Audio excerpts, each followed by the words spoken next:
കരിയിലകൾ ഇട്ടാൽ അത് ജൈവവളമായി തിരിച്ചു കിട്ടുന്നു. മറ്റൊരു ഭാഗം എന്ന് പറയുന്നത് പ്ലാസ്റ്റിക് മാലിന്യങ്ങൾ നിക്ഷേപിക്കാനുള്ളതാണ്. പ്ലാസ്റ്റിക് മാലിന്യങ്ങൾ കരയിലയുടെ സെക്ഷനിലോട്ട് വീഴുകയാണെങ്കിൽ പിന്നിൽ നിന്ന് തന്നെ അലേർട്ട് ആവുന്നതായിരിക്കും. കൂടാതെ തന്നെ ഈ ഒരു പ്ലാസ്റ്റിക് മാലിന്യങ്ങൾ അപ്പോൾ തന്നെ നമ്മൾ നീക്കം ചെയ്ത് പ്ലാസ്റ്റിക് മാലിന്യത്തിന്റെ അതേ സെക്ഷനിൽ എത്തുമ്പോൾ പിന്നിൽ നിന്ന് തന്നെ താങ്ക് യു എന്നൊരു വോയിസ് കേൾക്കാൻ കഴിയും. ഇതിന്റെ ഏറ്റവും സവിശേഷമായ ഒരു പ്രത്യേകത എന്നാൽ ഇതിൽ തന്നെ നമുക്ക് ടൈം സെറ്റ് ചെയ്യാൻ കഴിയും എന്നുള്ളതാണ്.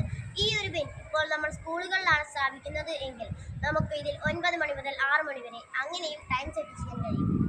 ഡ്രൈ വേസ്റ്റുകളും മറ്റ് വേസ്റ്റുകളും കൊണ്ട് ബിന്നിന്റെ അടുത്ത് ചെല്ലുമ്പോൾ ബിൻ സെൻസർ ചെയ്ത് ഓട്ടോമാറ്റിക്കായി മൂടി തുറക്കുന്നതാണ്. മാത്രമല്ല ടൈം ഷെഡ്യൂളും ചെയ്യാവുന്നതാണ്. ഇപ്പോൾ ഇത് സ്കൂളുകളിലായും വയ്ക്കുന്നവർക്ക് ഇന്ന സമയം ഓപ്പൺ ആവണം, ഇന്ന സമയം ക്ലോസ് ആവണമെങ്കിൽ ടൈം ഷെഡ്യൂൾ ചെയ്യാം. നമുക്കിത് ഓപ്പൺ ആവണ്ടായെങ്കിലും അപ്പോഴും ടൈം സെറ്റ് ചെയ്യാനാകും. ഇത് ഉപയോഗിക്കുന്നത് കൊണ്ട് കുട്ടികൾക്ക് ഉൾപ്പെടെ പ്ലാസ്റ്റിക് മാലിന്യങ്ങളും മറ്റു മാലിന്യങ്ങളും എങ്ങനെയാണ് ഡിസ്പോസ് ചെയ്യേണ്ടതെന്നുള്ള ബോധവൽക്കരണം കൂടിയാണ് കിട്ടുന്നത്.